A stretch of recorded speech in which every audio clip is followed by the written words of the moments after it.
Thunder Grunt.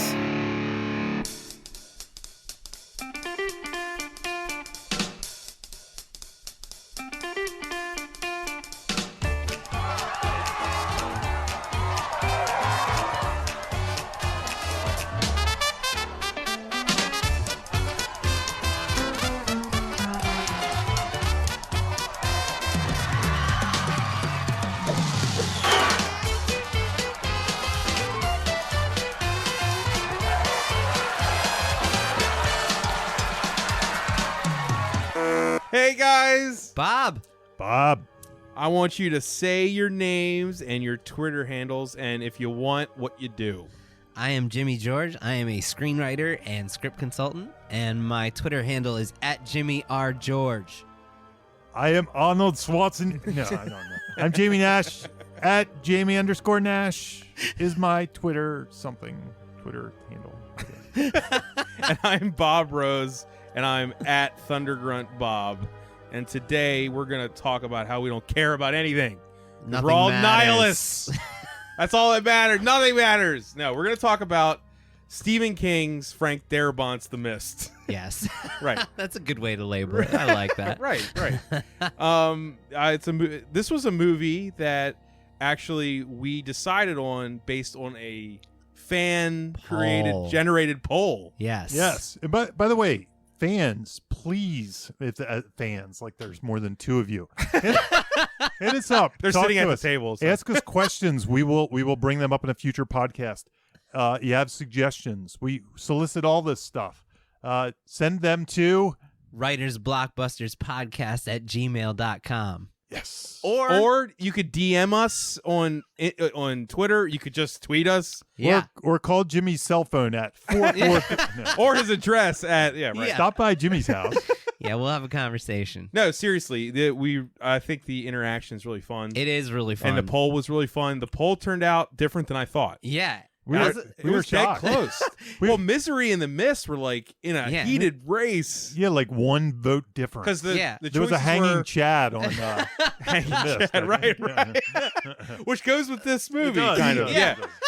It was The Mist, Stand By Me, Misery, and Creepshow. That was the four choices. And all of them had a good. It was about good say. 25% for each of them to the very end, and then at the end it kind of It changed. was a dead heat. It was dead heat. Right. I think Jimmy stuffed the ballot box. I did. On the Mist.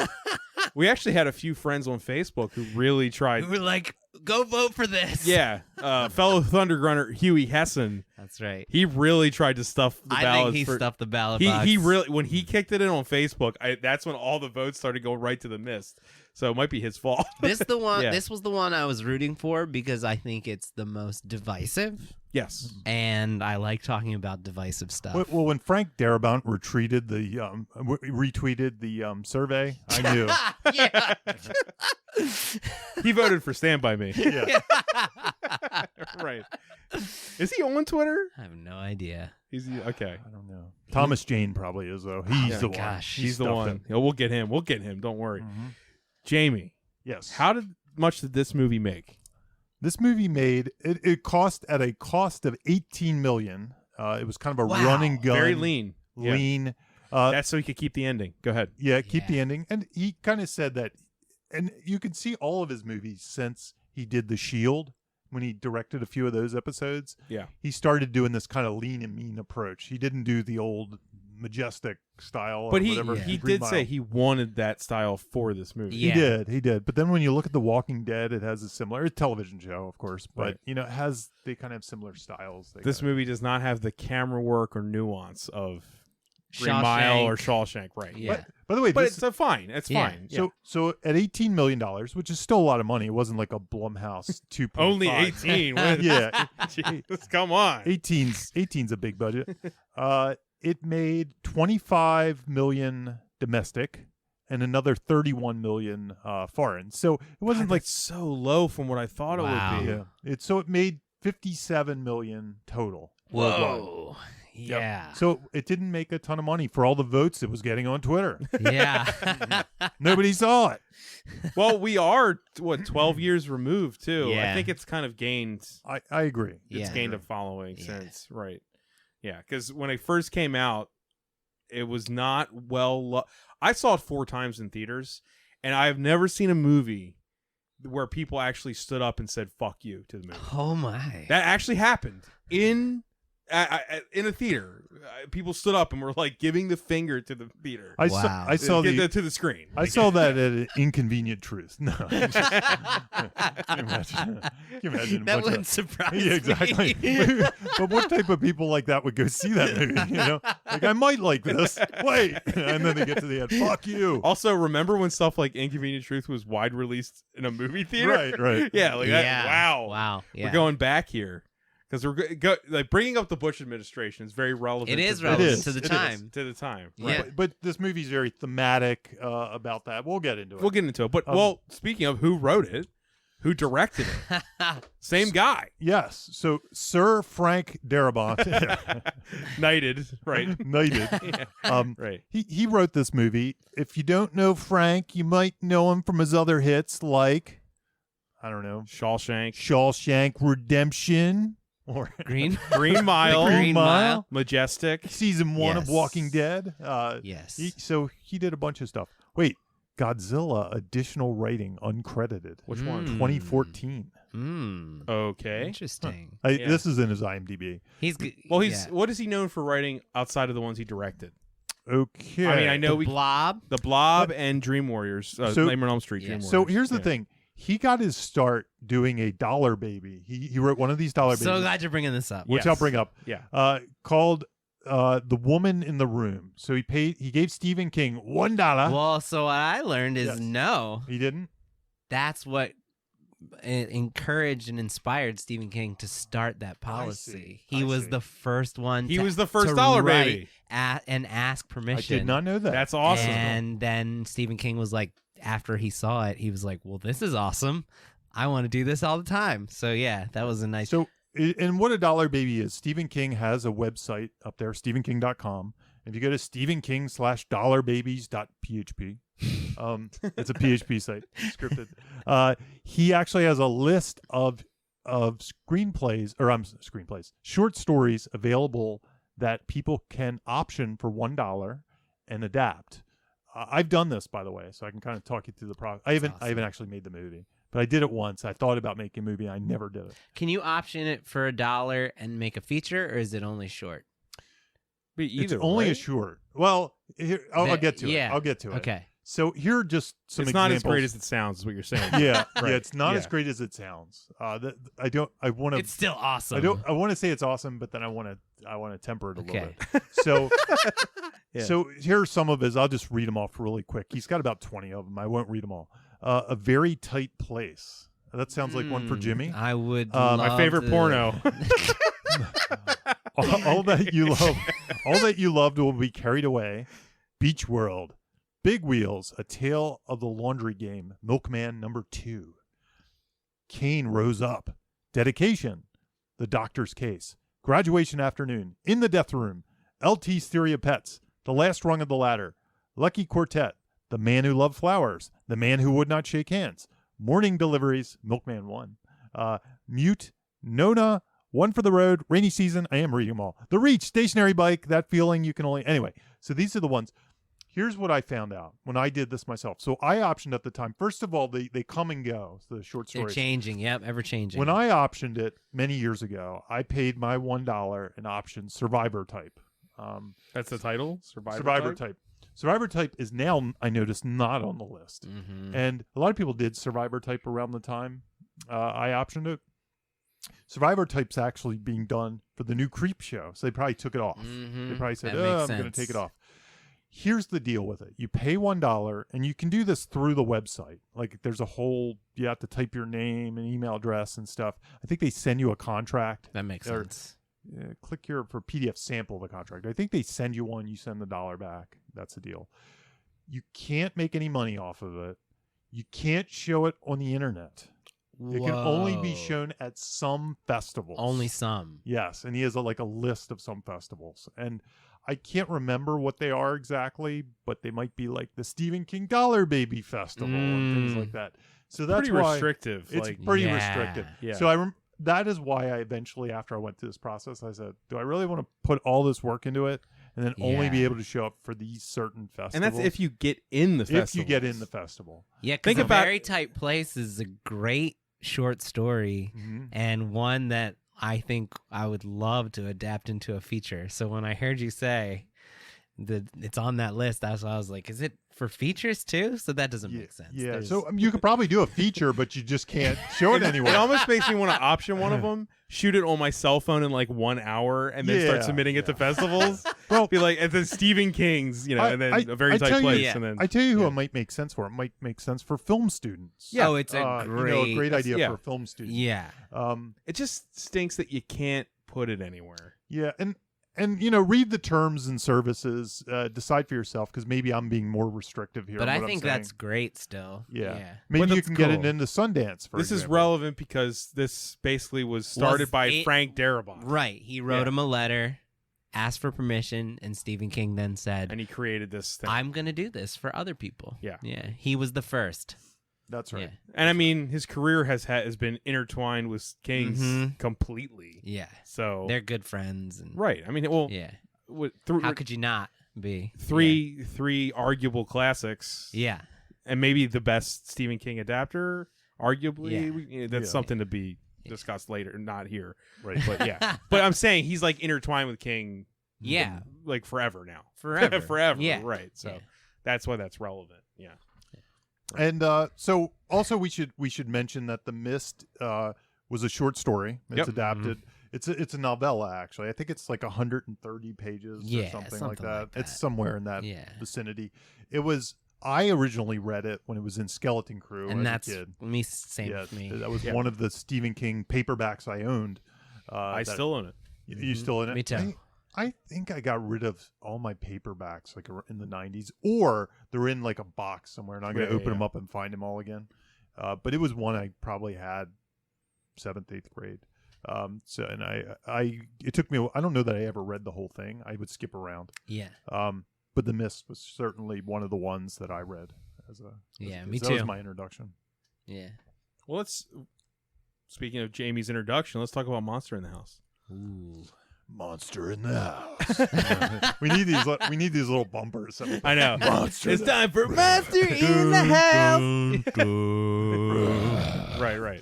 What is Monster in the House first? Yeah. So Monster in the House is a idea that Blake Snyder came up with as one of his Save the Cat Guy. Save the Cat Guy as one of his genres. So there are a bunch of genres: buddy love, institutionalized, and Monster in the House is the horror genre. Yeah. And the way Save the Cat goes, they're more patterns. They're less like genres like we think of them, horror comedy, and they're more just like how something plays out, like a what's the one I'm thinking of?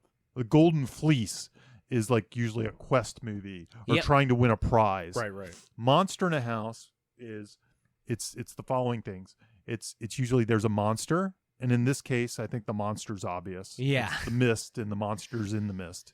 I was going to say Miss Carmody, but go ahead. Well, yeah, we can talk about that. We can talk about that later. There is some truth to that. And this is where this one gets a little wonky, in my opinion. So there's a monster. There's a house. The house is the grocery store. Yeah. Okay. The house is a grocery store.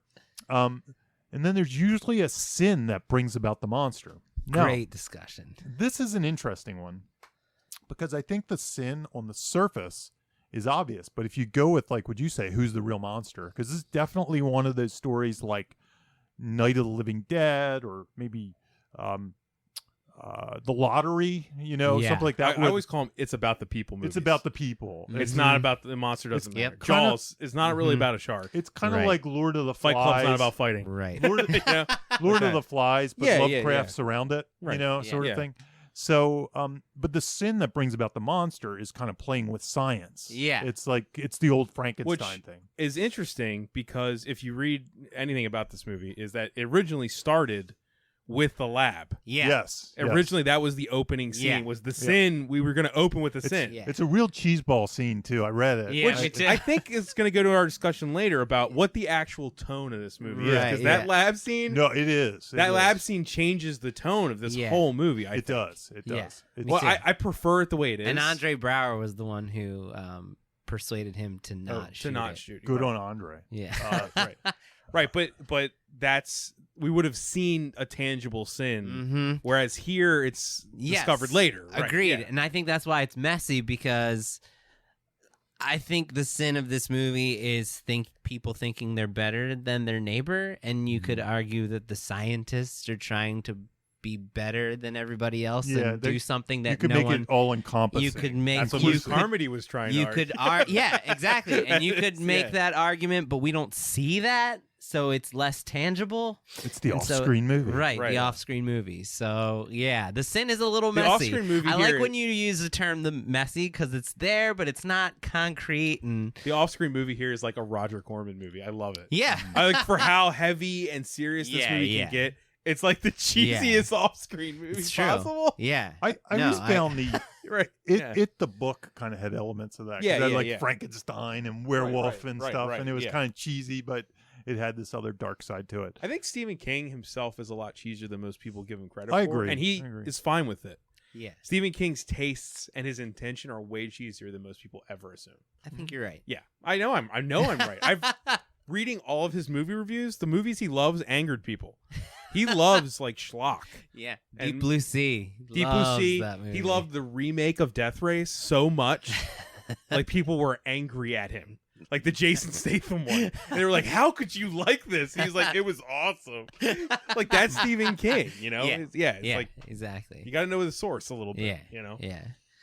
Yeah, I had planned to talk about theme later when you were going into nihilism, but I wonder if it's better to bring it up.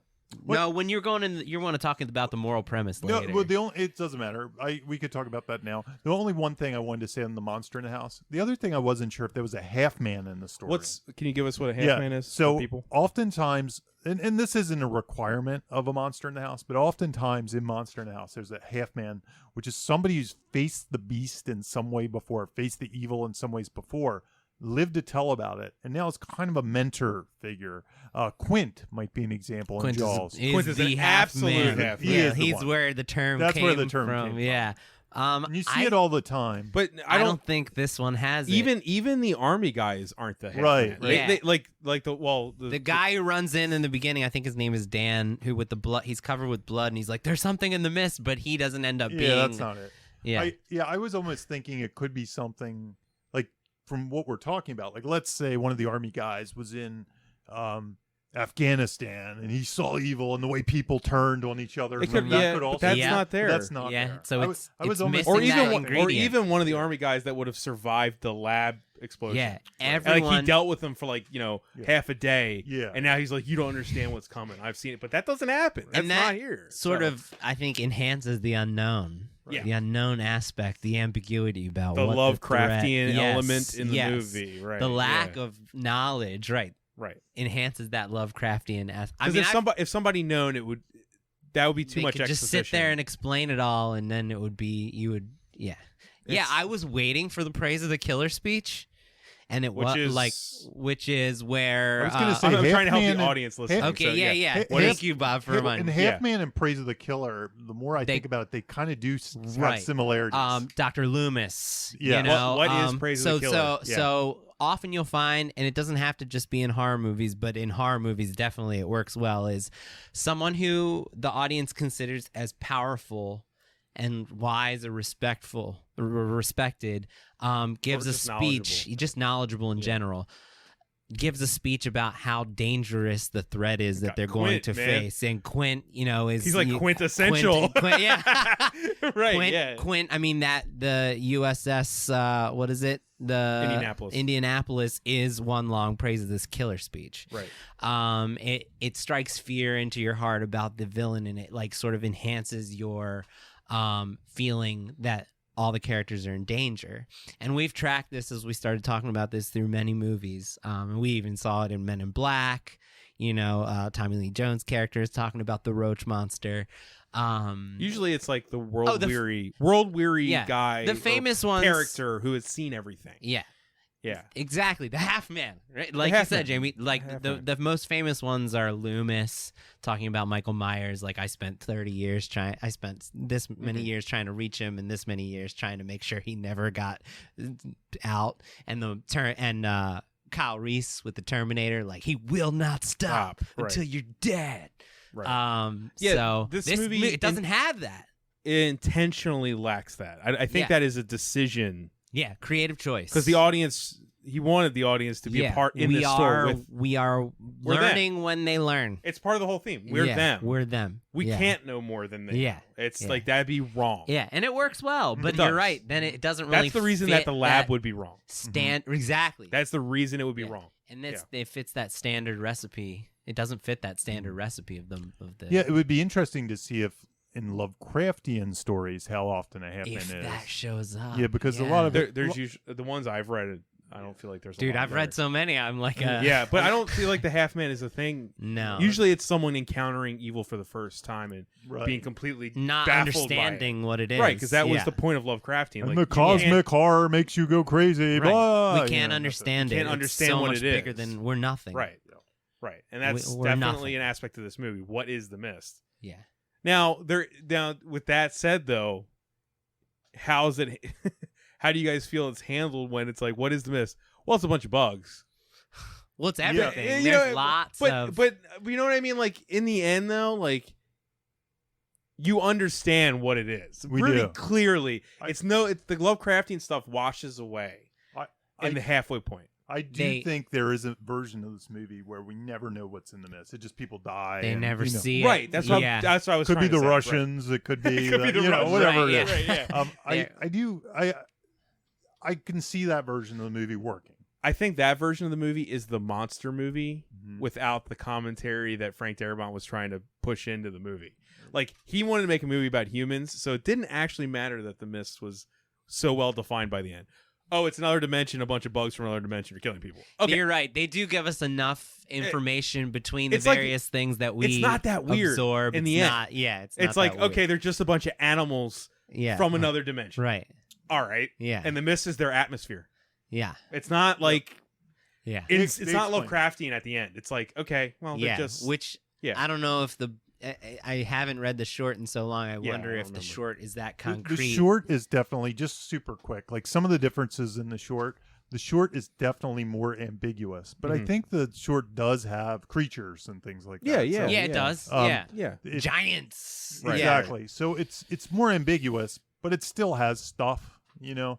So that's one change. The other, just since we're on the case, the other is the end, which we'll talk about extensively later. Yeah. And Marcia Gay Harden's character, what's her name again? It's Carmody. Carmody.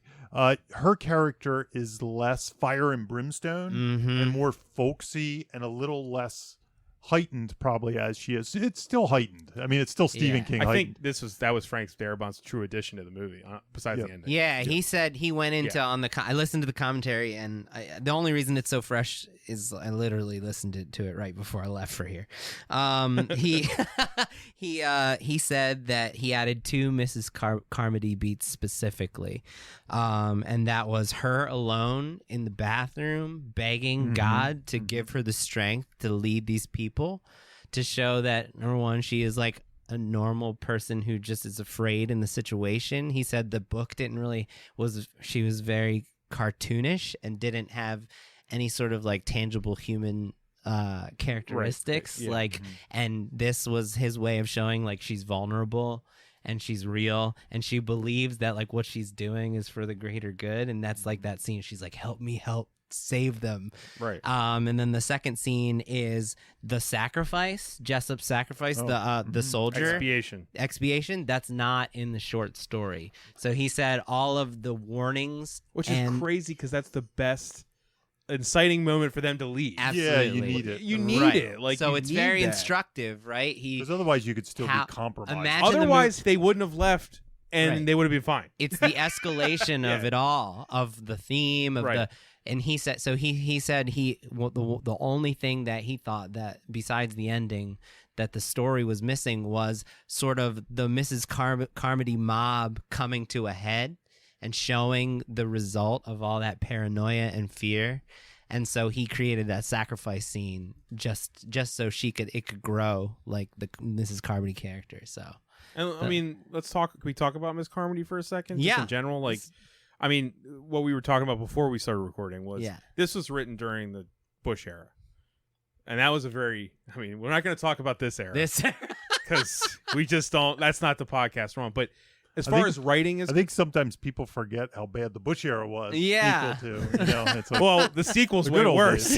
So, but we're not going to talk about that. We're not going to talk about that. But Frank Darabont was not happy with the Bush administration, and I think obviously the script maybe was more reactive than maybe anything released during that time. And I think some people hate this movie just based on that alone. Because the commentary isn't exactly, if you were for Bush and that ilk, this movie's not kind to you. Yeah. It's not kind to you. Yeah. It's at all. And Miss Carmody is like the perfect example. And she's not treated very kindly by the movie. Yeah. Right. Yeah. And, I got to say, like, she's actually, I don't think I've ever cheered at a Stephen King villain dying, or maybe any movie villain dying as much as I have at this. So I guess that's where I lay. I lay as a human, and it tells me a lot about myself. Yeah. Like when she gets shot in the head, I am so satisfied. It feels like a relief. Yeah. Right. So stoking the mob. Like no movie I think has ever worked me up that much against a villain than Mrs. Crazy Soccer Mom. Well, she's when it comes down to it in the very end, she's asking for the boy. Like she her last it. line is like, "We want the boy." Right, she deserves it. And that's where that allows that. Jimmy, I'm saying I'm a bad enough person where that's not the only reason I'm relishing her death. Does that make sense? Yeah. Okay, yeah. We were discussing, because I was saying that I'm being honest here. Yeah. I hate her for different reasons. One of the reasons I remember when I first saw this movie, there were certain things that took me out of it, and one of the things was her. Yeah, right. And it was largely because she was so vile. I had a hard time being seduced by her, like the ordinary people in the grocery store were seduced. I just didn't think she was nuanced enough. She felt like a cartoon character to me. You're also, but I understand what you're saying, but you're also a very smart human being. I have, and you're not very reactive. Yeah, but. Well, I'm serious. Yeah, I don't feel like I get what you're saying. And Jamie was in that grocery store, you'd be one of the people who were really calm and collected. Well, that may be true, but I understand that people can be whipped up into a frenzy by false. But I didn't really buy her narrative for doing it. It felt like the cartoonish were judging her version. Like we in the audience are immediately saying. What you're saying. I'm agreeing, and I like hating her. Right. Because I want her, I like that character existing and saying a big middle finger to those people she's representing. So to me, it takes me out of the I get it. No, I get it. Yeah. Yeah, that's where I come down. And I love Marcia Gay Harden. I think she's awesome. And I think she's awesome in this role. Yeah. And she almost didn't do it because it was a horror movie, and she's never done a horror movie. Yeah. But William Sadler convinced her that it's a character piece. Yeah. And that's why she did it. And there's a similar beat. My only other beat that I have a similar problem with in the movie is when Andre Brower, when he kind of goes crazy, like everybody's trying to trick me and this and that. And from your perspective, you can see that this is a writer with an agenda, and he is judging these people. Yes. Yeah. No, Frank Darabont is absolutely in this movie more than he's ever been. Yeah. Yeah. And to me, it just takes me out because it doesn't buy into my reality sometimes when I watch it. But that's me, and he's different, and I'm different than him. So, yeah, what I said before when we were talking is that it's interesting to note that Frank Darabont originally saw himself as like trying to be a John Carpenter type of filmmaker. Mm-hmm. Which he kind of didn't get to do until this movie. And this movie, like I said, I think it's like As They Live. It's blunt, you said. It's blunt without question. There is an agenda, and it is a middle finger to a certain group of people. Yeah, wait till you hear the chapters in the script. What he calls them. And I don't disagree with Jamie. Like, it's so apparent that it's going to take people out of it. So you got to be on board or not. And watching it, go for it. I got the feel. So I'm sort of in between you guys. Yeah, and that I love when this happens because I do think it feels like the writer's choice and not the character's choice, both for the Andre Braugher's character and all the people rising up and joining the mob. I'm agreeing and with it. From an instructive standpoint, that's kind of shitty. You know, that's kind of the easy way. Like the story doesn't do enough to prove that the mob would join her, and that Andre Braugher would be like, we get the essence of the backstory, that there's some wrong that happened to Andre Braugher by the people in the town from him being an outsider. That's like a great thematic scene where he's talking about that is placed in there. It's hinted, but we get so little time with it that we're not he able seems to reasonable up to that point. That's the exactly. thing. They almost seem like. So I do think that the interesting note is that when he's yelling at William Sadler and he adds that slight pause where he's like, "I could tell you hate out of towners." Yeah, that's not in the script apparently. Yeah, Andre Braugher added that so that would be the note of racism. It's great. It's amazing. It's so honest. I just love that that's not in the script. That Andre Braugher added that pause. It's awesome.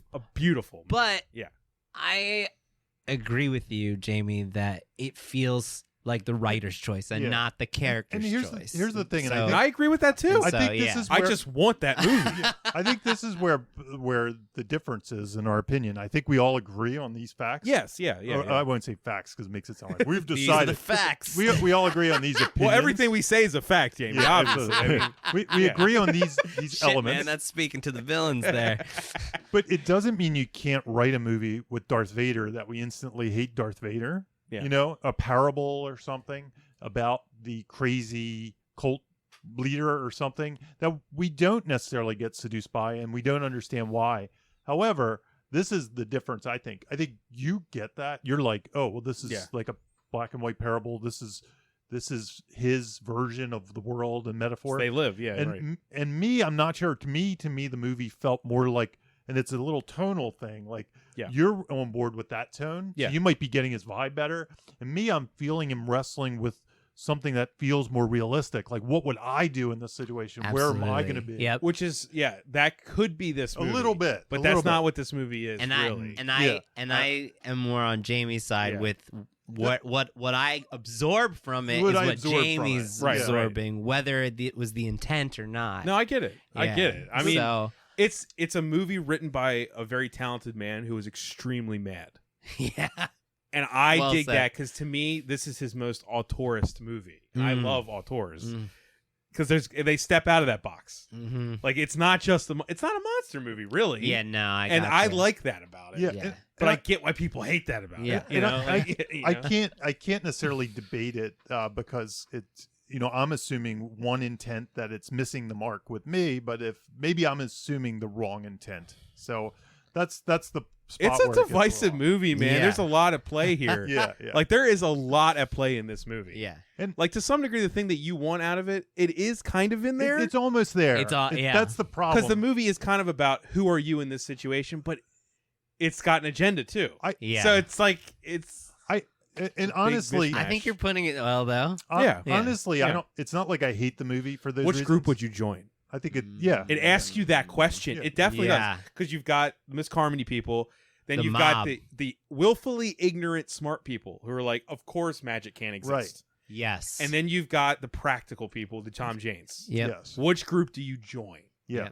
And that's what it asks you, right? And I wish the choice was just slightly harder. Yeah, that's what really, because I think that's a pretty easy choice. No, but those three groups. think I think he's judging two of the groups and putting us obviously on the side of Thomas Jane. It's an easy Absolutely. choice. Yeah, that's the part. I wish he made us like struggle. No, I don't want that. Yeah, so we want different stuff. And that, and that's that's an instructive thing right there. I do think it would be. Let me clarify. I think this movie is amazing. I think I'm shocked it's not hailed as like a horror classic. I love it. And I think it's got some big fans by now. I think it's got some big fans, but it doesn't get hailed up not there. The thing. It's not the thing. And I think even though the Thing poster's in it. Yeah. Right. But if it was an impossible choice with who you would side with, it would be more compelling. No. I completely agree though with that take. Mm-hmm. Yeah. The Tom Jane's people are the only ones that makes sense. who get any sympathy. You know, like, even Toby Jones, he murders Miss Carmody, and even then you're like, the movie's on his side, even though he dies, he pays for his sin. Toby Jones is the small guy. The guy who became Truman Capote. Truman Capote. Right. But like, you know, the movie treats Andre Bauer's people as you're idiots. You're smart, but you're stupid. Right. And Miss Carmody obviously treats them like psychopaths that are exactly. They all deserve to be killed. Right? I mean, no, I completely agree, and that's the movie I want. Can I jump a little bit to the theme and moral premise? Yeah, let's go. Let's go there. Absolutely. Because you brought up a point. Yeah. But then, and even I remember Frank Darabont said this.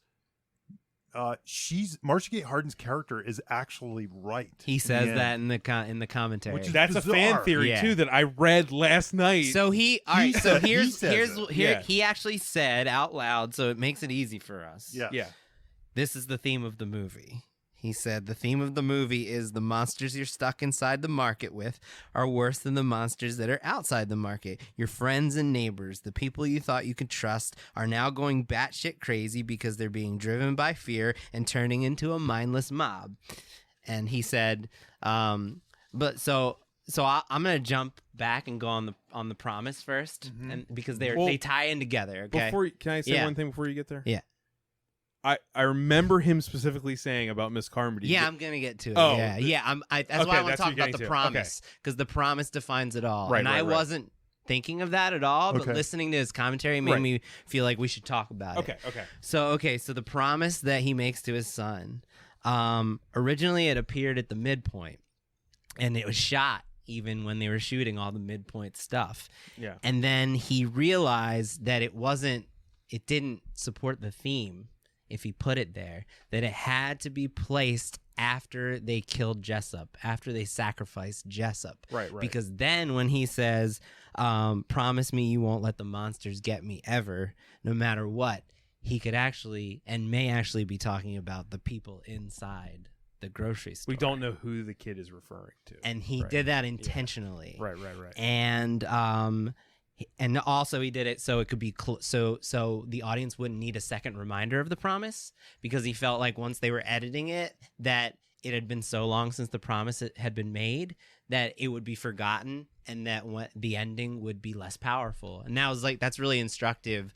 Like it's sort of like you need to remind audience of the goals and the objectives. Interestingly enough, it fits right in the Dark Knight of the Soul territory. Exactly, it's exactly 75%. Pretty. That's where the hopelessness is. Right. But I was like, when he said that, I was like, dude, that makes total sense. So then he said, going into the Mrs. Carmody. I'm just using his words. Nothing I came up.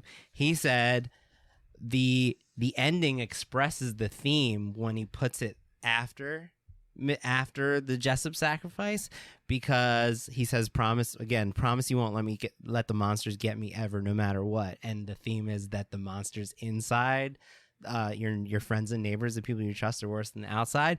So he deliberately, in the moments before he dies, Billy witnesses his father killing everyone in the car. Therefore, he's a monster. And then Billy the dies monster. First. No, he dies last. Oh, I always. No, the kid dies last. Oh, because I think there's some sound, right? He kills the he. I mean, he definitely does. The Billy sees his father killing every single person in the car first, and he's a monster. He becomes that monster, and it supports. Frank Darabont said that. Frank Darabont said he did that on purpose because then it expresses. I never read it like that. Okay, that expresses the theme because his dad is now a monster that ends up killing him, and thus like failing to live up to his promise. I never read and that fits the nihilism. Well, actually, I don't really want to talk about the end just yet. Right. But I never read that. That scene to me was always he shot the kid first. No, because I would think the kid would make noise. Yeah. Wouldn't he? I would think he would scream or something. He said. I mean, he said he watches his. I don't like that. He said. I mean, you don't like what the director said. He did. Because I think that kid would have. I think that kid would have made an audible noise. Yeah. I think that's. I can't believe that. For some reason, I think there was. I wish I had it queued up here, but I think the kid does say something. No, like he doesn't. I watched it. I just watched it. Yeah, he doesn't. I could have sworn there was. So anyway, he looks up at his dad, and then outside shot of the car, bam, bam, bam, bam. It was all in the service of expressing the theme. He deliberately did all those things. I get it. Creative choices. And then it goes with the Mrs. Carmody thing. He said, she says, God demands blood. He'll come for you. The bill is due and it must be paid. And he feels that action of like killing his son is like so just because the order is that doesn't necessarily negate the theme. Like, I know. Either way I'm not saying that. It was more. I'm saying the actual execution doesn't read like that to me. All this stuff when he said it, I had never thought about it. So, okay, the thing the one interview I loved with Frank Darabont about The Mist is where he goes. He's like, I'm obviously not, he admits that he's like not on Miss Carmody's side, which Jamie has a problem with. But he's like, see, but the bitch of it, just like in real life, is that she keeps seemingly being right. And he's like, and in the end, I love this fan theory that Miss Carmody was completely right and was actually communicating with God because they killed Jessup. And then the boy gets killed. The two people that she demands expiation of, and that's when the mist ends. Clears. Yeah. Yep. So was she actually right? Because just like the bug didn't sting her, we don't know why. Yeah. A lot of people just say because she wasn't moving. She actually wasn't like instigating the bug to sting her. Right. Was it God? But what she said was, if we kill them, then the mist will end. The and it ambiguity totally makes did. it darker. It does. Yeah. It serves her. Yeah. There is a movie where Miss Carmody is actually the hero talking to God. She just happens to get murdered by Toby Jones. So he poses it as a question. Right. He said maybe she was right all along. And she was Randall Flagg. Yes, she is. Yeah, exactly. Right. But well, so with that aspect, that like kind of helps you a little bit, I think, doesn't it? From what you were talking about earlier. Well, I'm like, there is some hope there that the movie could give Miss Carmody, like, even after her death, like maybe she was right. Well, do you know what I'm saying? Yeah, it's not so much that. Okay. I don't know. Even if Jesus came here, I don't know that I'd necessarily believe him if he didn't have the right words. Right. So anyway, that's a whole nother thing. But it's I don't know that I get what you're saying. That doesn't necessarily solve it for me. It's still, I think, I mean, I don't want to put words into your mouth, but it's that people were not shown enough evidence to support the choices made by the characters to join in her and be on her side and be the mob with her. And it's just, to be fair, most of the mob are characters we never meet. I know. So we can't actually know and that that's they're very not clever. I actually also, if I had a criticism of this movie and the script itself, which goes with what Jamie's saying, is I don't think Frank Darabont or the movie is on the side of small town people, aka hillbillies, hicks, whatever you want to call them. Oddly enough, yeah. I think he's got point. At the time, he viewed that type of person as causing the problems in the world. Yeah. This movie, he's saying that you're all idiots and you would follow her. You small town people. Yeah, one of the chapters. Even though Andre Bauer's treated badly, and he's not a small town person. He's a smart person. He's a smart person, but I feel like the movie's against small towners. So one of the chapters. Right. So I'm not. We don't need to go into the sequence approach, but this one has a great sequence. It uses the You sequence. mean Blu-ray chapters? Or Blu-ray DVD chapters? No, Is that what you're in talking the about? script. In the script. In yeah, the that's- script okay. that's out there. Yeah. It's every single sequence fades to black. And superimposed on the screen it's the Kevin Smith model. Is a title. yeah, exactly like Fraser that. Model. And each one of the sequences has a title that comes on that was supposed to come on screen as scripted, and I'm glad they didn't do it. Right. And one of the chapter names is the Flat Earther Society. Right. Very placing judgment. Man. Yeah. It makes the movie more relevant. Still the chapter. I mean, it's a great instruction. Like one way to we just talked about this in the Good Boys episode, but one easy way to kind of knock out the feature is to knock them out in like 10 to 12 page pieces of the script at a time. And like this is something that I do. I give my sequence a name. Mm-hmm. It's this own mini movie is called this, and that's exactly what this script does. It gives each section of the script a name. Is these script names are going with the whole, he had a definite absolutely bias and agenda. Right. Yes, they support what you're saying right now. And if I could add to this whole discussion too, with what Jamie's saying is, you know what my least favorite part of this whole movie is? It's the pharmacy scene. I don't really care for that whole segment. And you know why? because that's the one that's a monster movie. Yeah, there's no human. There's no. That's the movie that I think a lot of people wanted. Yeah, and I don't care at all. I mean, like, spiders are gross and everything. It's at the fun and game. That portion of the story I often called fun and games part 2. Mm-hmm. It's at the back end, and it's like another set of fun and games premise delivery. Well, it doesn't really do much. You could almost edit it out. You completely edit it out. Yeah, they get the drugs. It serves, if anything, to make the characters more scared, tangibly to touch the evil. Yeah, this is what you're gonna face once you try to get out. It does serve like a character purpose. It's that actual scene is the monster movie part of this whole thing. Yeah, and that's like, man, I don't care about. It's the least compelling. It's not compelling at all. Right? Yeah. I mean, it's fine. It's great gross out moments. It's a great it's a great monster scene. The guy says it's our fault, but it's a distraction. I can feel him. Right. Yeah. It's a distraction from the movie I want. Yeah. That I've already grown to want. You know? Yeah. Whenever I watch this movie, and I think it probably already is, I should Google it, but I think it would make a great play. Yeah. And I'd love if it wasn't. That'd be amazing. Dude. I'd probably write the play without the bugs, and it would just be the people and the yelling and the factions and that kind of stuff. You can have the Flat Earther Society. The guy who gets sucked out, he just gets sucked out into the mist. You don't see a tentacle or anything like that. Yeah, something. I don't know, whatever it was. Right. You know, but I just keep everything off screen, and keep us in the. Oh, that rope scene, so good. I think there needs to be more horror. Theatrical experience. There are a lot. They've done The Exorcist and stuff. We just don't get to see it much around here. The where Blair we are. Witch, the play. Right. Yeah. Well, if anyone can do that, Jamie, there you go. There you go. Yeah. But let's talk about the moral premise. Do you want to go there now, Jamie? That's why I was looking at the thing. We've jumped around a lot. We have jumped because this movie is so divisive. Yeah.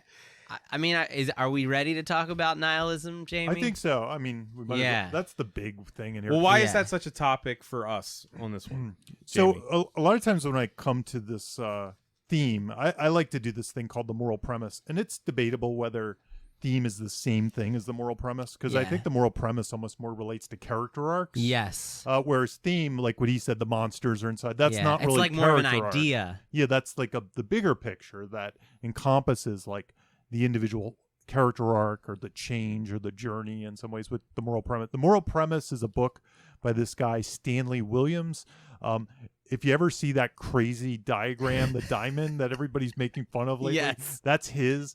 I will say, I always apologize. The story vagina? Yeah. Story vagina. I always apologize for him because really what he was doing there wasn't saying screenwriting is this complicated. He was really saying it's this simple by saying they're all the same. And people kind of say, oh, you have to understand all these things to know how to do it. Yeah. And really he was saying, pick one. The message was misconstrued. The message, it's more visually, it did look kind of like a mess. Yeah. But I get why people were like critical of it, but I get what you're saying. Yeah, he was more saying pick one. Here's all of them combined. Anyway. And they all do the same thing. They all do the same thing. That's what he was saying. But it's still funny.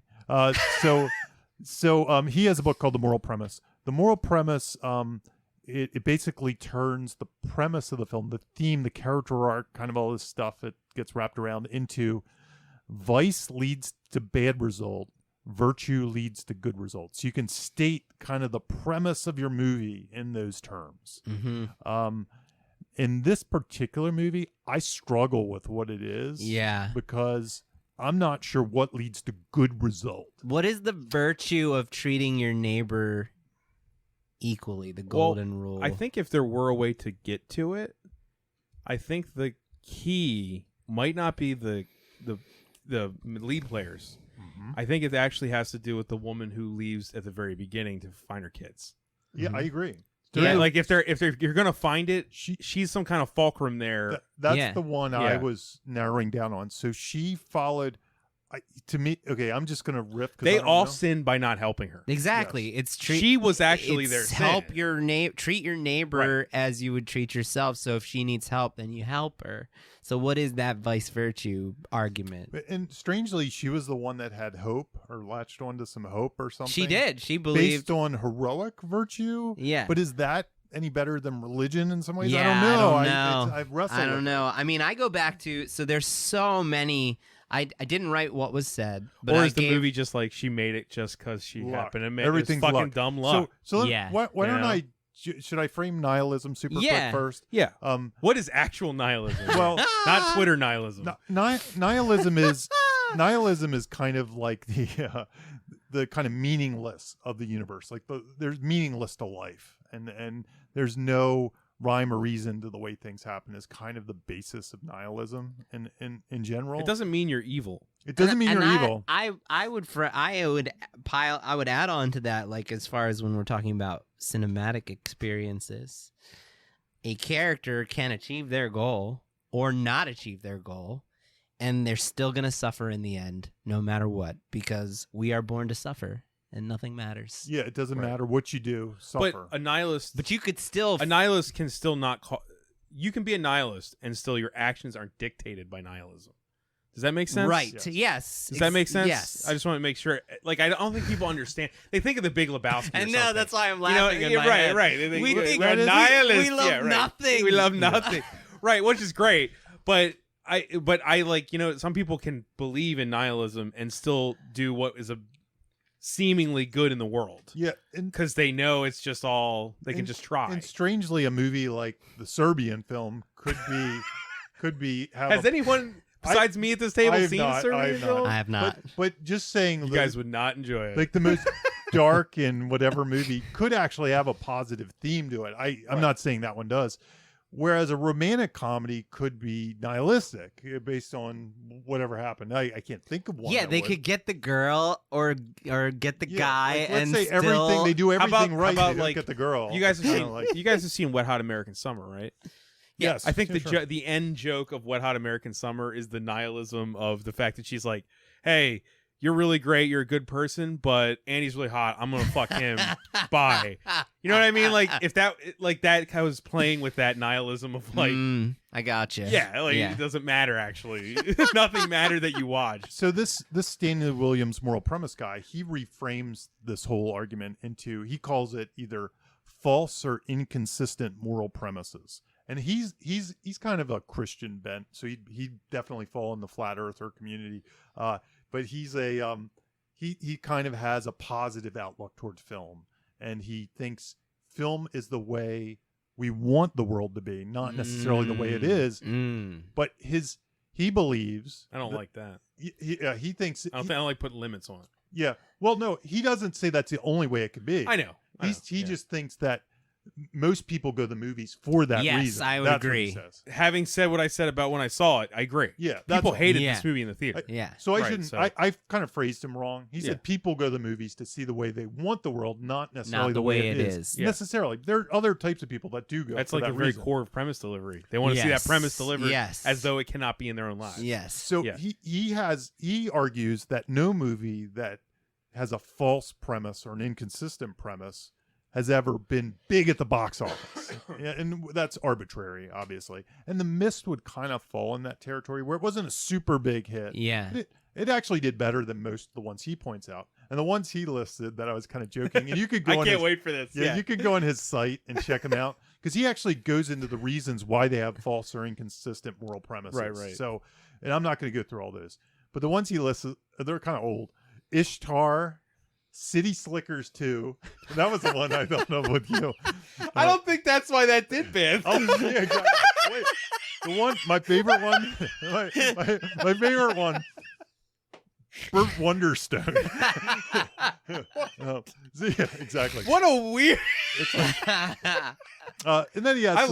Actually liked Burt Wonderstone too. It was fun. I'm a magician guy, so I like it. Yeah. He has The Hurt Locker, 7 Pounds, Narnia, Voyage of the Dawn Treader. I couldn't even tell you what happened in that movie, and I saw it. And that's why it's not really worth going through them. But he actually breaks down why they have false premises for each of these. So if you've seen one of these movies, it might be useful. Just kind of check out the moral premise spot. I wish he had bigger movies, but the problem is, his argument is, there aren't movies that are huge or popular. I don't want to talk about this much, but what is the false premise of City Slickers 2? Let me just, because they do find the gold in the end and they become better people, just like a normal comedy from the 90s. You know what I mean? Like, what? Here's I don't remember the movie, but I'll give it a quick skinny. He says that, and this is why it's the world the way it ought to be. But he says not pursuing illicit wealth leads to sadness, but obtaining illicit wealth leads to happiness. He says somehow that violates things. Back to the Future does that. You'd have to read it. Well, maybe literally Back to the Future does that. I can't argue. That's why Crispin Glover hates Back to the Future. Back to the Future has a false premise, according to him. So you might, but I'm just saying. Is that why he wouldn't do it? No, I think it was likeness rights or something like that. But that's right. He hated the fact that Marty's family got the reward for everything Marty did was wealth. That's what he hates about that movie. He gets the car and the girl. Yes, that's in the 80s. That's what a good call. That's what a good life is wealth. That's good. It's call. like that's a bad lesson. Message. I'm not agreeing completely. But that what I'm saying is what he's laying down is. No, you're talking about Back to the Future 1. Yeah, we'll talk about that another day. But I think there's other themes. At I was just play. Saying for his rules here, it seems like he's insulting. I think there's other themes at play in Back to the Future. I can't remember City Slickers 2. I mean, he could be right for all I know. I've probably seen it more than you ever would, and I can't really remember it either. So, but that's the thing. This whole thing is better tackled with. Hey, I have a movie, Back to the Future, that has that premise. Right. Debate me, fight me. So if we tackle the Mist with this. Yeah. So the Mist, I'm not sure what kind of message. Like in a typical movie like this, it would be something like, let's say they survived in the end. So it'd be, I don't know, you could come up with a theme where. Like keep hope alive. Yeah, keep hope alive. If you don't fall into fear and be overcome by false, if you follow the truth instead of fall into fear, you live. Right. Whereas if you fall into these false gods, then you die. But that's not what he did. No. So that's where it gets confusing. And that's why it seems more like the world the way it really is and less like the way it ought to be. Yeah, I agree. Which I think goes with the rest of the movie, right? Like what you were saying, how it's the point of view of the author, not the characters. Yeah. The writer's choice, not the character's choice. We're talking about the ending pretty much right now, right? I mean, So Jamie, based on everything, do you think that this is a nihilistic movie? I think it is a movie that says no matter what you do in the world, that the bad end will still come for you. I have a great example that is better than all of his. Okay. Which is Terminator 3. Okay. I know it's not a beloved movie or anything, and it didn't. Kristen Loki or whatever her name. But the ending of Terminator 3, even more so than 2, was that everything they did didn't matter. Judgment Day was still going to happen. Right? Yeah. And so what, you know what I'm saying? By what you're saying to me is, what do I take from that? Right. It's the same thing I would take from The Mist. Like, it was inevitable. This whole time. So the last line of, there's two things that I want to just, I don't know what I want to say about them, but for instance, I love that you don't know what you want to say. That's great. Okay, so they added, it's not in the script. The last line of the movie is, "They're dead for what?" And they added that in the moment to kind of put an exclamation point on the, what they're trying to say, but I don't know what they're trying to say. And whose line is that? David, after he sees all the soldiers and the mist is clear, he's screaming and screaming. He's yelling. He says, "They're dead, and for what? They blew it up." He just says the last. You bastard! That's the last line of the movie. Yeah. And it's not in the script. In the script, it just says he's suffering and he'll always suffer. Right. Forever. That's the last line of the script. Right. So, I mean, there you go. I think this is as nihilistic as it gets. Yeah. Well, he can never escape. He can never escape the mist now. Yeah. The mist will always envelop Tom Jane. Yeah. But we didn't really talk about the difference between a nihilistic ending and a downer ending, and I think this is actually both. I got a really important point here. That's a very good point. That is a good point. Frank Darabont also views this movie as a Twilight Zone episode. Yeah. Which says a lot about, because Twilight Zone episodes are nihilistic. Yes. Like Burgess Meredith breaking his glasses at the end. Yes. You know what I mean? It's just right. It's just now he's forever stuck. I laugh at it, but it's just so great. Well, I laugh at the end of The Mist a little bit. It's kind of funny, in a really sick way. I don't laugh. I do. It's a twisted capper. Yeah. No, it's incredibly sad, but when he sees it, he's like, "What the?" Yeah. But here's the difference with the Twilight, and it gets to your point. Yeah. So a downer ending is much different. So you could have this ending, but if he didn't learn some lesson in the middle, it's a tragedy. But we walk out saying the world makes sense because he didn't learn the lesson. Yeah. He should have held on to hope and known he would have, lived. But he didn't. He fell to fear in the end, and he shot. And that's kind of the way I view it. Yeah. When I see, what's her name? Melissa McBride. Is that her name? The Walking Dead woman. The Walking Dead woman. Yeah. Drive by with the kid. She's awesome in this. Yeah. When she drives by with the kid. So that's an interesting point too. Is she was supposed to actually never come back. Yeah. Oh, wow. But her performance was so good She was so good. that they found that they wanted to bring her back. Yeah. At the end, So you could argue that he should have somehow kept hope alive.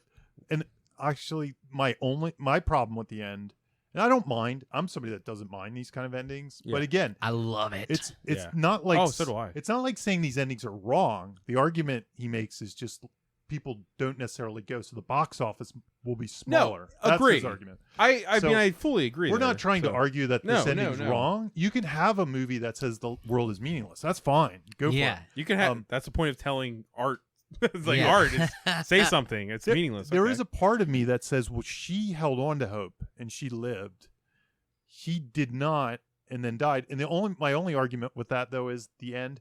It felt a little rushed. Like we're out of gas. Let's kill everybody. That was the right. only problem I had. So at the end. the problem Yeah. is that the end is a montage. Yeah, It's a montage, and it doesn't feel like it. It doesn't feel like it. But if emotionally, I've seen him talk about this. He's like, they were actually driving around for like 2 days. okay. Yeah. Like it wasn't. But Yeah, you can't. it feels like 2 hours. Yeah, it's Yeah. not 2 hours. It's like a long time. Yeah. Yeah. Like, and then the run's out of gas, and then they. It's yeah. Number one, also remember you can't see anything, so you have no car. You're in the middle of God knows where. Yeah.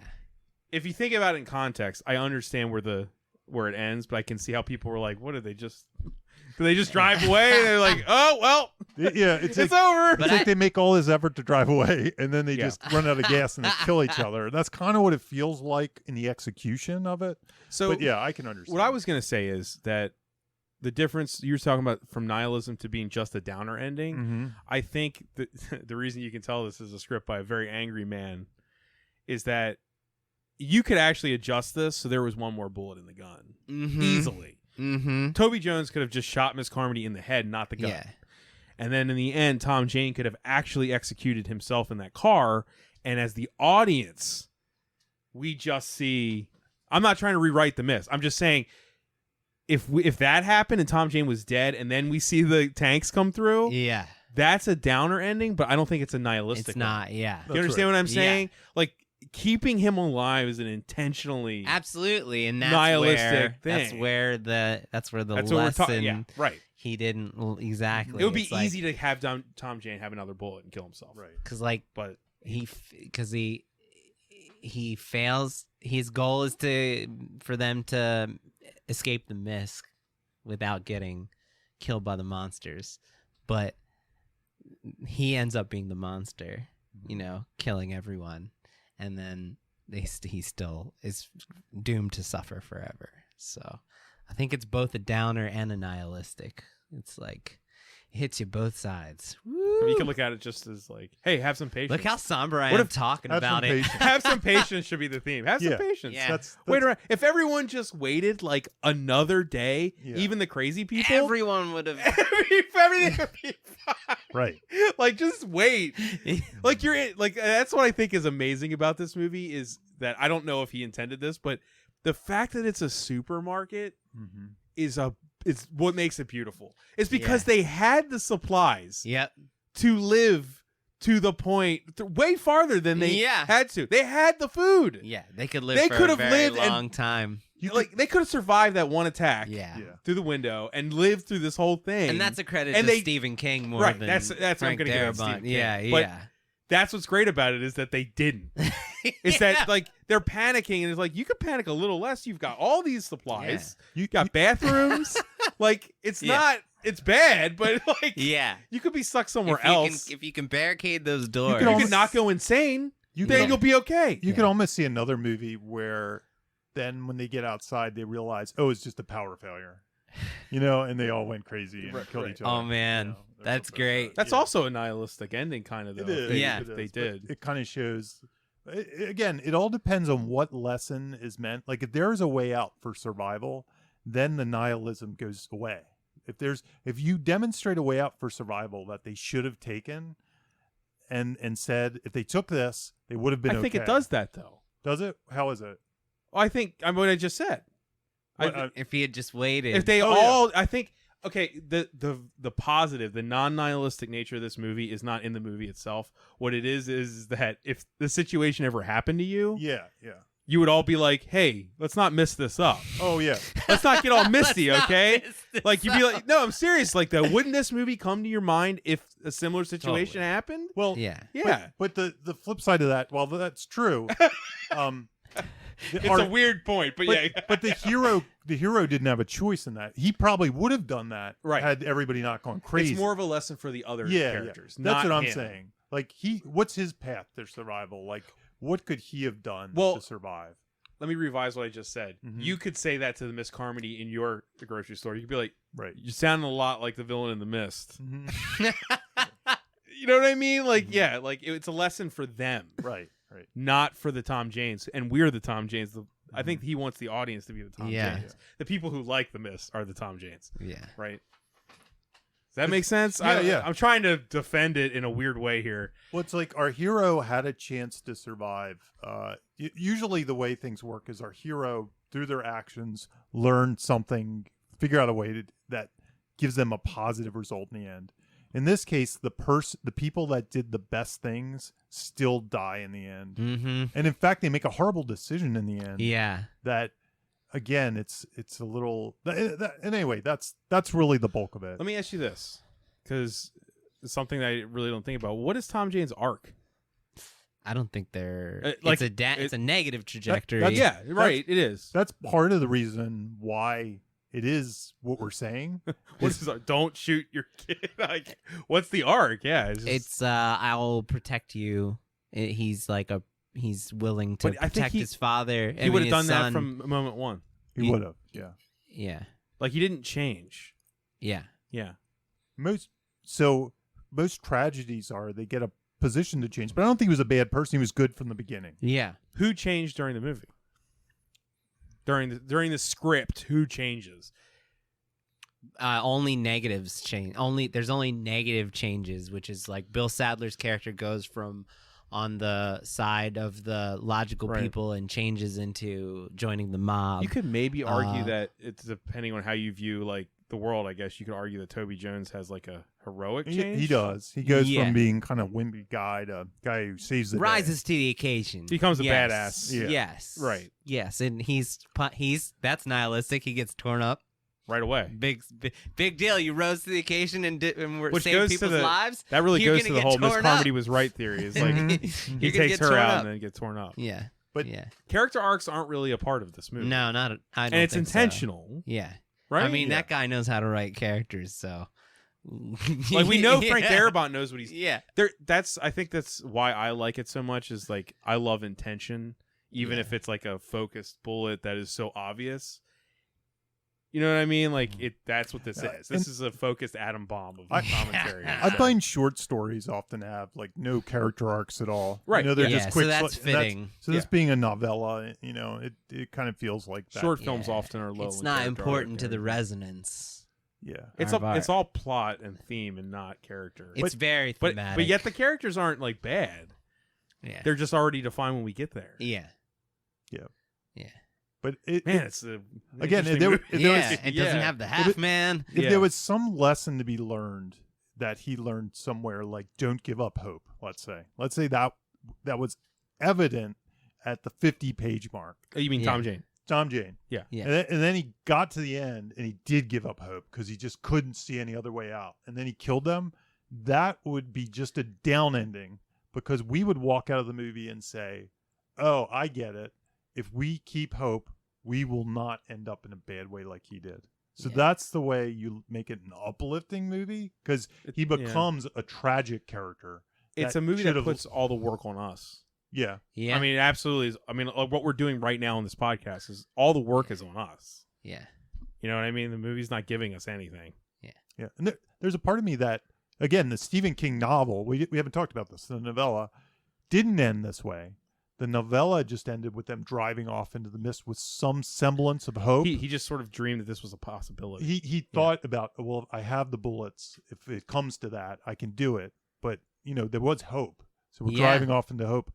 And there's part of me that just thinks he put this on because he likes the Twilight Zone. And he says, it would be badass. So there might not be a huge intent with it. And it's he just worth wanted noting that Stephen ending. King prefers this ending. Yeah. Yeah. So, because it's not ambiguous. I mean, they're ambiguous film endings in a big budget movie like this. I certainly work. don't think the movie would be better of them just driving No off way. into the mist. And No that's way. Or like just they just stop and the gas is out. It just pans away from the car, and then directed by Frank Darabont. I'm like, what? Okay. I almost think you'd have to do a more of a war inside the grocery store. Like you'd have to make that sort of final. Like they somehow punish the sinners in the Like they light it on fire. Yeah, exactly. There would have to be some war basically that happens, some face off. One thing I always find interesting about the ending, not with Tom Jane, but when they're getting away, the manager of the supermarket who is in the Tom Jane group, and then he splits away when all the stuff happens, and he runs to the door.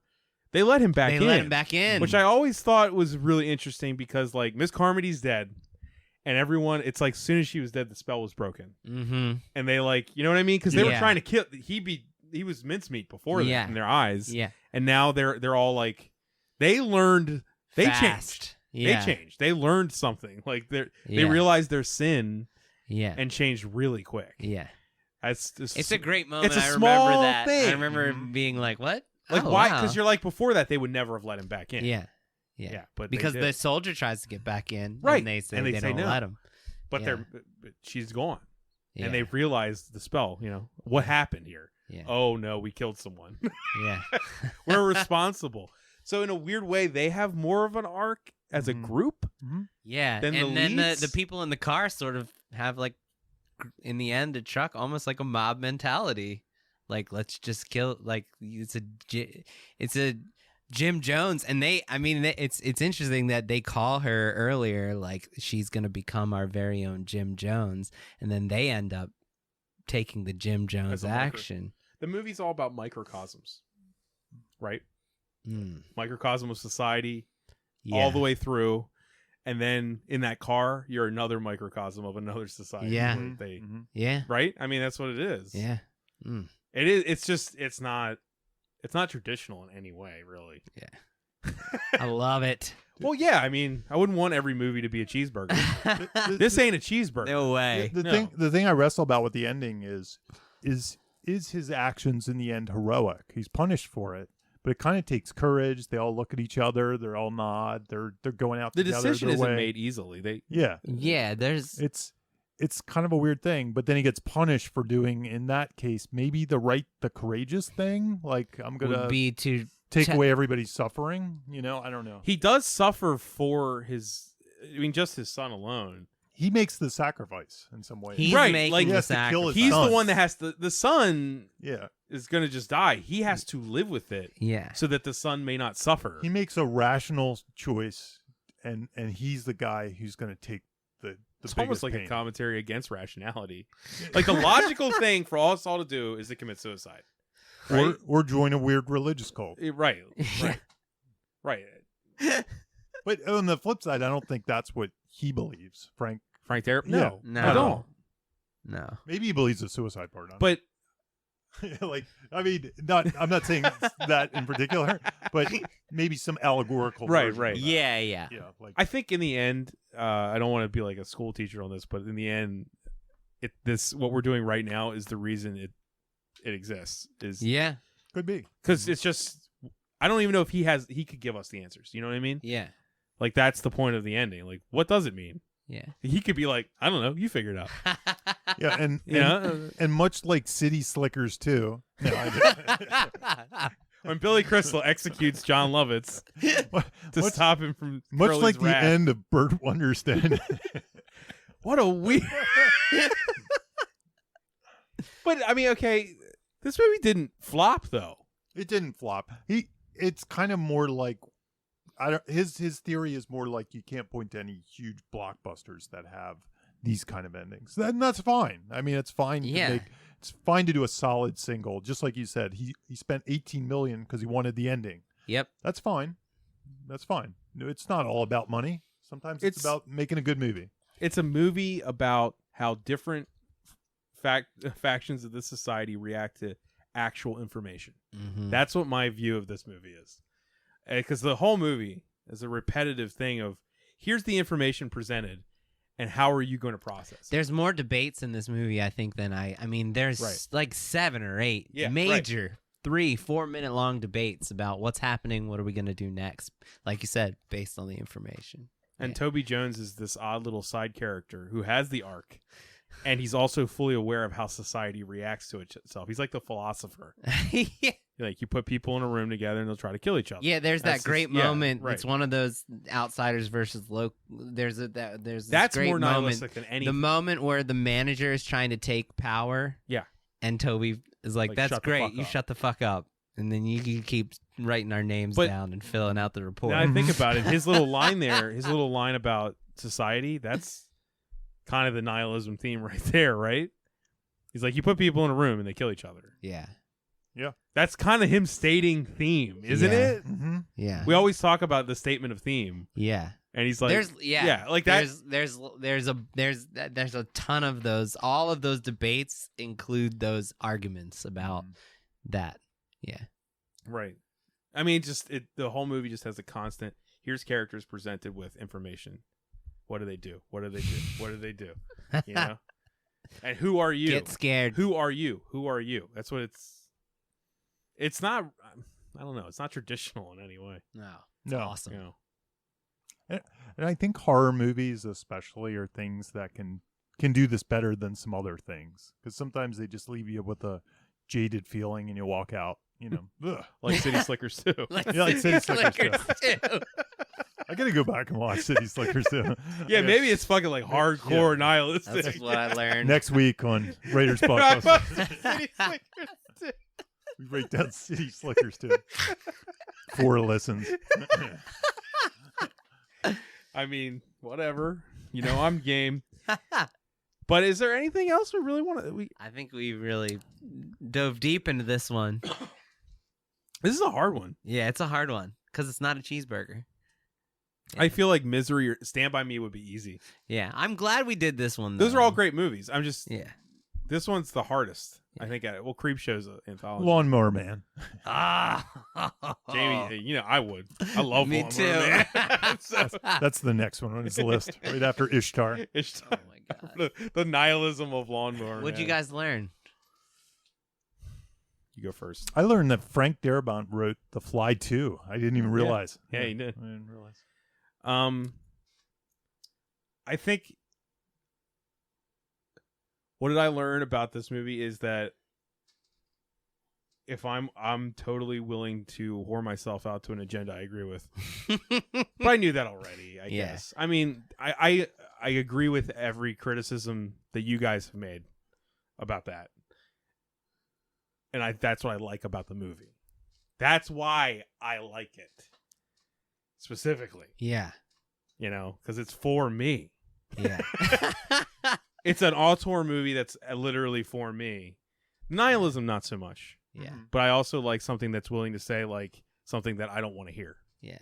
I don't want to hear that. Yeah. You know, I want him to, like, you know, take the gun out and go jump, you know, do it like a Legolas and jump on that thing, walk in the thing and shoot it. Bam! Right. Yeah. I want that to happen, but it's not going to. Yeah. So. Yeah. I learned, and it was mainly by listening to that commentary when he pointed out the importance of the promise scene. Promise me that you won't let the monsters get me. That he moved it. That he was really it was talking about both the people. It could be the people inside or the monsters. You know, that's what the kid was saying. Don't let them get me. And that the ending, he saw his dad as a monster in the end before the moment before he died. So that's what I learned. I like. I think there's something instructive to be said about adapting something in that he figured out the ending, the new ending, through the text. He found a little line of text and he expanded that into a scene and made the ending. And I think when you're adapting, that's an awesome thing to learn. There are things in the text that aren't necessarily the story, but maybe they could be expanded out or twisted or something. So the clues are often in the text when you're doing that adapting. So if you do a Dollar Baby and you only show it at 2 festivals, that'll help you. I've got one thing I want to say I also learned is that if there's one thing about this movie that I think I learned on this rewatch, it's the absolute and utter frustration it causes with people being unable to properly explain anything with detail. Like, it angered me. I haven't watched it in like 2 years. This time it angered me so much. Like, dude, can you just say tentacles? Like, why there's something in the mist? Like, you saw tentacles. Say it. Yeah. Stop. I just angered me. Like, they weren't saying it. That can be I'm not sure that I noticed this, but that could be a writing problem too. Like, might be. Lost did that a lot, and it annoyed me. I never watched Lost. Like, it was like if everybody would just sit down and have a conversation, they could figure some stuff out. But instead, they're all doing for a movie something that's like in the mist. For a movie that's like this is what real life is. Yeah. I'm like, in real life, somebody go, "There's tentacles coming out of that door." Yeah. Somebody would have said that. Right. They wouldn't be like, "There's something in the mist." They would have been like, "No, dude, there's like tentacles coming through the door. I grabbed a kid. What are we gonna do?" Yeah. I see that. I'm actually writing a script right now where I started to do that, and I notice I'm doing it, and I'm like, but I need to do it because I need to. I can't. You can't just have so blunt. People I need just the say tentacles. I need the tentacles on page 10, but then I can't have everybody talking about tentacles on page 30. But the truth is like that what we would do in real life, right? Like, for a movie that's trying to say that, it's annoying that they are just so like meandering about what it is. Implausible. They literally see like bugs and stuff, and they still talk about what's in the mist. Like, it's bugs. That's once again the writer's choice, not the character's choice. But he's a master, and it works. I'm just saying the frustration of that got to me. I was like, oh, why is everyone just dancing around the specific verbiage? It's really a common writing problem. Absolutely, I see it all the time. Right. Yeah. That just it frustrated me really bad. And it's the hands of the writer overweighing what would happen in reality or the truth of the moment. And I get it. It's that adds to like the monster movie creepy aspect and everything. I get it, but like, come on. I mean, you saw the characters saw the tentacles. Just say it. Don't be like, there's something weird that just happened back there. Don't say that. Tentacles.